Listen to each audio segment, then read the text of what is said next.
الحمدللہ رب العالمین والصلاة والسلام علی رسولہ الکریم وعلی آلہ وصحبہ اجمعین ومن تبعہم بإحسان الی یوم الدین اما بعد۔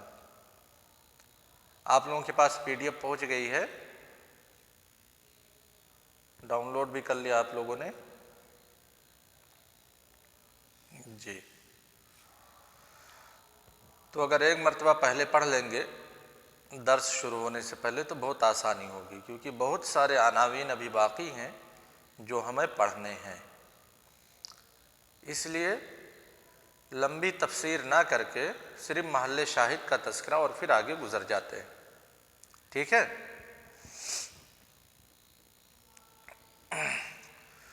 سورۃ التوبہ آیت نمبر 81 کے اندر اللہ تبارک و تعالیٰ ارشاد فرماتے ہیں فرح المخلفون بمقعدہم خلاف رسول اللہ وکرہوا ان یجاہدوا باموالہم وانفسہم فی سبیل اللہ وقالوا لا تنفروا فی الحر قل نار جہنم اشد حرا لو کانوا یفقہون۔ اس واقعے کا تذکرہ چل رہا ہے جس میں کچھ لوگوں نے اللہ کے رسول صلی اللہ علیہ وسلم سے اجازت طلب کی تھی کہ آپ ہمیں جنگ میں شرکت نہ کرنے کی اجازت دے دیجئے، ہم اپنے گھروں میں بیٹھے رہیں، اور طرح طرح کے حیلے اور بہانے پیش کیے تھے۔ اسی کے پس منظر میں اللہ تبارک و تعالیٰ کہتے ہیں فرح المخلفون بمقعدہم خلاف رسول اللہ وکرہوا ان یجاہدوا باموالہم وانفسہم فی سبیل اللہ، کہ جو لوگ اللہ کے رسول صلی اللہ علیہ وسلم کے سامنے بہانے اور عذر پیش کر کے اللہ کے رسول صلی اللہ علیہ وسلم سے اجازت لے لی ہے جن لوگوں نے جنگ میں شریک نہ ہونے کی، وہ لوگ بہت ہی خوش ہیں۔ خوشی کس بات کی ہے؟ کہ وہ لوگ جنگ میں شریک نہیں ہوئے۔ کیوں جنگ میں نہیں شریک ہوئے؟ کیا کوئی حقیقی عذر تھا؟ ان کے پاس کوئی ایسی مجبوری تھی جس مجبوری کی بنا پر وہ جنگ میں شریک نہیں ہو سکتے؟ یا معاملہ کچھ دوسرا ہی تھا؟ معاملہ کسی مجبوری کا، کسی پریشانی کا نہیں تھا، بلکہ معاملہ جہاد سے نفرت کا تھا۔ یہ لوگ جہاد کرنا ہی نہیں چاہتے۔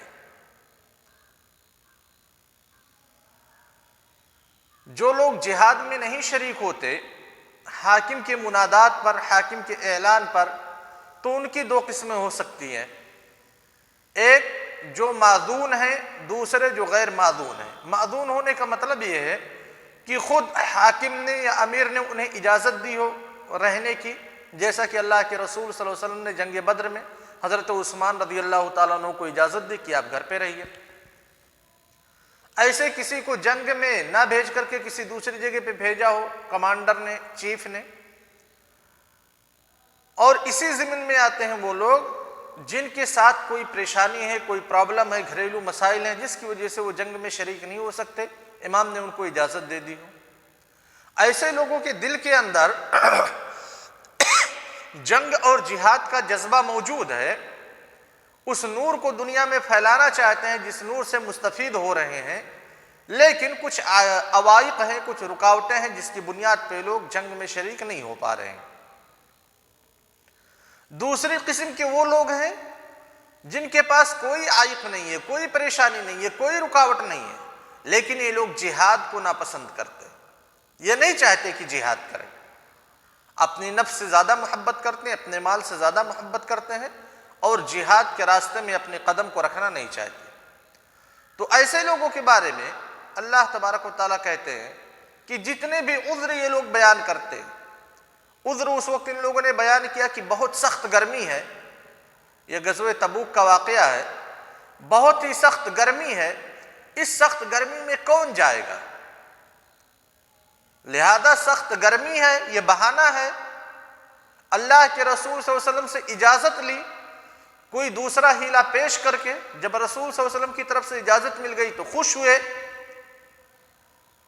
اور سخت گرمی بہانہ ہیلا اللہ کے رسول صلی اللہ علیہ وسلم سے تلاش کیا، لیکن اصل جو ان کا مقصد ہے، جو ٹارگٹ ہے، وہ جہاد کی کراہت ہے، کہ جہاد ان کے نزدیک مبغوض ہے۔ تو اللہ تعالیٰ نے کہا قُلْ نَارُ جَهَنَّمَ أَشَدُّ حَرًّا لَوْ كَانُوا يَفْقَهُونَ۔ اگر ان کے پاس ذرا بھی عقل ہے، اگر یہ باریک بینی سے سوچیں گے، تھوڑا درایت سے سوچیں گے، تو ان کے سمجھ میں بات آ جائے گی کہ جہنم کی جو تپش ہے وہ بہت ہی سخت ہے، یعنی ہیلے بازی اور بہانے بازی کر کے کسی شریعت کے کسی ایک مشروع چیز کو مبغوض سمجھنا، مکروہ سمجھنا، گویا کہ یہ جہنم میں داخل ہونے کے اسباب میں سے ایک سبب ہے۔ سمجھ گئے نا شباب؟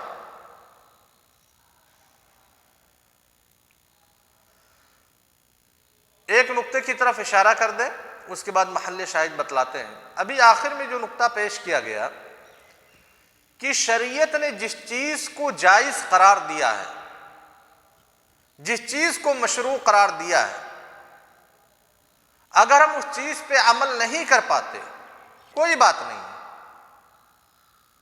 کیونکہ بہت ساری چیزیں ہمارے لیے مشروع ہیں، ہم ہر ایک چیز پہ عمل نہیں کر پاتے ہیں، ہمارے اندر کوتاہی ہے، لیکن کسی مشروع چیز کو، شریعت کی طرف سے مشروع چیز کو ہم اگر مبغوض سمجھتے ہیں، ہمارے نزدیک وہ ناپسندیدہ ہے، وہ قبیح ہے، تو اسے شیخ الاسلام محمد بن عبد الوہاب رحمہ اللہ نے نواقض اسلام میں شمار کیا۔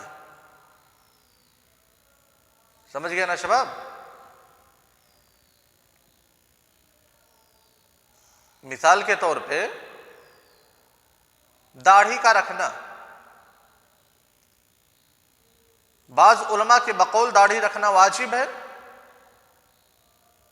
بعض علماء کے بقول داڑھی کو کترا جا سکتا ہے۔ ایک آدمی ہے نہ داڑھی رکھتا ہے اور نہ داڑھی کو کترتا ہے، بلکہ سیف کیے ہوئے، کلین ہے۔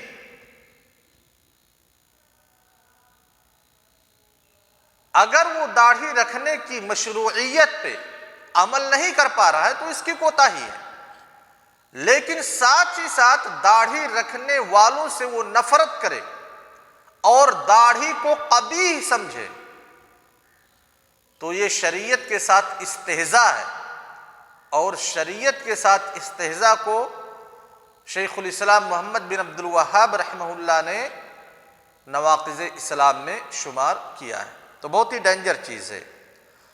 محل شاہد اس آیت میں سورہ توبہ کی آیت نمبر 81 میں وَكَرِهُوا أَن يُجَاهِدُوا بِأَمْوَالِهِمْ وَأَنفُسِهِمْ، اموال کی اضافت مکلفین کی طرف کی گئی، ان نادانوں کی طرف کی گئی جو نادان جنگ میں شرکت نہ کرنے کے لیے حیلے بازی اور بہانے بازی تلاش کرتے ہیں۔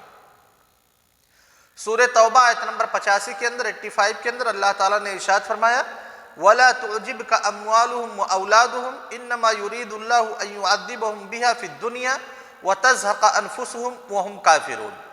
اس آیت کی تفسیر اس سے پہلے گزر چکی ہے۔ پھر سورہ توبہ 88 میں اللہ تعالیٰ ارشاد فرماتے ہیں لَكِنِ الرَّسُولُ وَالَّذِينَ آمَنُوا مَعَهُ جَاهَدُوا بِأَمْوَالِهِمْ وَأَنفُسِهِمْ أُولَئِكَ لَهُمُ الْخَيْرَاتُ وَأُولَئِكَ هُمُ الْمُفْلِحُونَ کہ حقیقت میں خوشی کس کے لیے ہے، سعادت کس کے لیے ہے اور کامیابی کس کے لیے ہے؟ کہا اللہ کے رسول صلی اللہ علیہ وسلم کے لیے اور آپ کے ساتھ جو مومنین ہیں ان کے لیے۔ پھر مومنین کی وصف بتلائی جاہدوا باموالہم وانفسہم، اپنے مال کو اور اپنی نفس کو اللہ کے راستے میں قربان کرتے ہیں۔ تو سعادت اور خوشی انہی لوگوں کے لیے ہے جو شریعت کی اتباع کریں گے، اپنے مال کی قربانی دیں گے، اپنے نفس کی قربانی دیں گے، تاکہ دنیا کے اندر جو تاریکی پھیلی ہے، دنیا کے اندر جو ضلالت اور گمراہی پھیلی ہے، اس ضلالت اور گمراہی سے لوگوں کو نکال سکیں، اس تاریکی سے نکال کر کے صراط مستقیم پر لا کر کھڑا کر سکیں اور روشنی سے منور کر سکیں پوری دنیا کو۔ اس کے لیے کوشش کرتے ہیں، کیونکہ اسلام جو ریلیجن ہے، مذہب ہے، اسلام یہ نہیں چاہتا کہ صرف آپ کا فائدہ ہو اور دوسرے لوگ اس فائدے سے محروم رہیں۔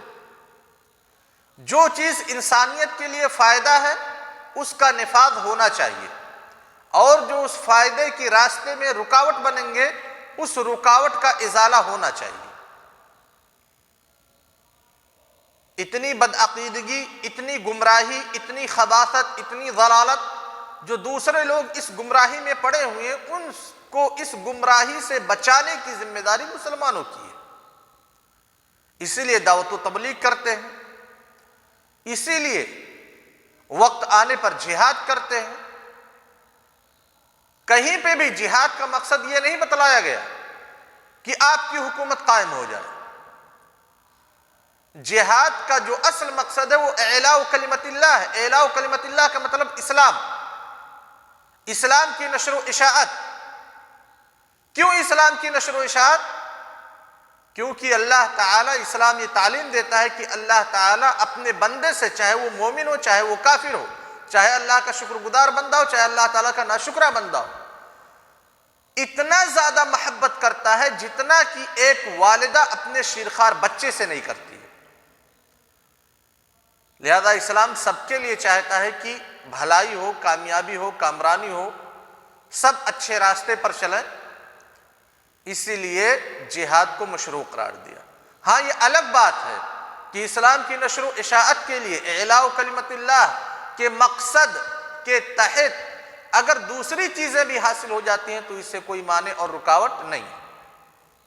مثلا آپ نماز پڑھتے ہیں، نماز کو شریعت نے آپ کے اوپر فرض کیا ہے، آپ اپنے وعدے کو نبھاتے ہیں، ایفائے عہد یہ ضروری ہے، شریعت نے ضروری قرار دیا ہے۔ اب نماز پڑھنے میں آپ کا جو مقصد ہوتا ہے وہ اللہ تعالیٰ کی رضا جوئی ہے، لیکن اگر آپ نماز پڑھ رہے ہیں اپنے مقصد کو لے کر کے اللہ تعالیٰ کی رضا جوئی، تو یہ بالکل معنی نہیں ہے کہ دوسرے لوگ آپ سے محبت کرنے لگیں یا دوسرے لوگوں کی نظر میں آپ اچھے ہو جائیں۔ آپ دوسرے لوگوں کی نظر میں اچھے بھی ہو سکتے ہیں، تو یہ ایک ضمنی چیز ہے جو آپ کو مل جاتی ہے۔ ایسے ہی جہاد کا مقصد اعلاء کلمت اللہ ہے، اس کے ضمن میں اگر مال غنیمت مل جاتا ہے تو یہ بھی اچھی بات ہے۔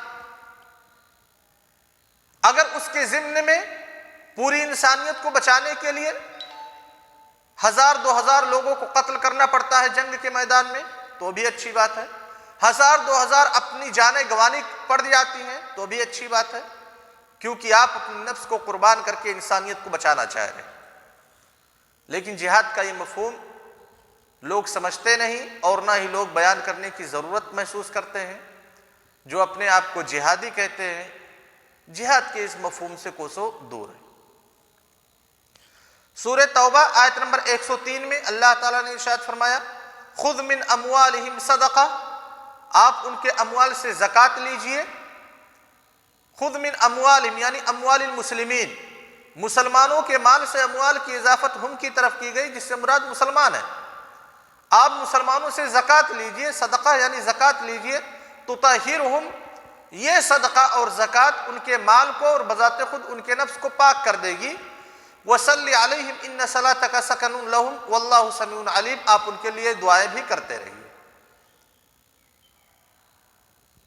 ایک نظریہ اسلام نے یہاں پہ پیش کیا، زکوٰۃ جب ہم نکالیں گے اپنے مال کی، زکوٰۃ کی ادائیگی کریں گے تو ظاہری طور پہ یہی محسوس ہو رہا ہے کہ اگر 2.5% ہم زکوٰۃ نکال رہے ہیں تو 100 روپے میں سے 2.5 روپیہ نکال رہے ہیں، 2.5 روپیہ یہ کم ہو رہا ہے ہمارا۔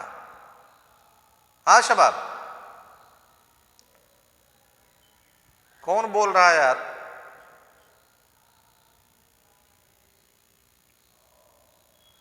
ظاہری طور پہ ہم کو یہی لگ رہا ہے کہ ہمارا جو پیسہ ہے، ہماری جو پراپرٹی ہے وہ کم ہو رہی ہے، لیکن اگر ہم زکوٰۃ پر یقین رکھتے ہیں اور زکوٰۃ نکالتے ہیں یہ سمجھ کر کے کہ اسلام نے زکوٰۃ نکالنے کا حکم دیا ہے، تو وہی اسلامی شریعت کے نافذ کرنے والے، اسلامی شریعت کو نازل کرنے والے اللہ تبارک و تعالیٰ کا یہ قول، یہ فرمان سن لیجئے، خذ من اموالہم صدقہ تطہرہم وتزکیہم، زکوٰۃ نکالنے سے طہارت نفس حاصل ہوتا ہے، زکوٰۃ نکالنے سے مال کی بخالت دور ہو جاتی ہے انسان کے نفس سے، زکوٰۃ نکالنے سے آپ کا مال پاک ہو جاتا ہے، لہذا زکوٰۃ کے فائدے۔ سورہ توبہ آیت نمبر 111 میں اللہ تعالیٰ ارشاد فرماتے ہیں، ان اللہ اشتری من المؤمنین انفسہم واموالہم بان لہم الجنہ، اللہ تعالیٰ نے مومنوں سے ان کے نفس کو، مومنوں سے ان کے مال کو خرید لیا ہے۔ اللہ تعالیٰ نے مومنوں سے ان کے نفس کو، ان کے مال کو خرید لیا ہے، اور بدلے میں کیا دیا ہے اللہ تعالیٰ نے؟ جنت۔ یقاتلون فی سبیل اللہ، اس آیت کی بھی تفسیر اس سے پہلے گزر چکی ہے، اعادے کی ضرورت نہیں ہے۔ محل شاہد، ان اللہ اشتری من المؤمنین انفسهم واموالهم، اموال کی اضافت ہم ضمیر کی طرف کی گئی جس کا مرجع مومنین ہے، یعنی مومنوں کی ملکیت کو شریعت اسلامیہ نے تسلیم کیا ہے۔ سمجھ گئے نا شباب؟ وصلی اللہ علی نبینا محمد وعلی آلہ وصحبہ وسلم۔ کل کے درس میں انشاءاللہ سورہ ہود اور سورہ کہف میں جو آیات وارد ہوئی ہیں ان کا دراسہ ہوگا۔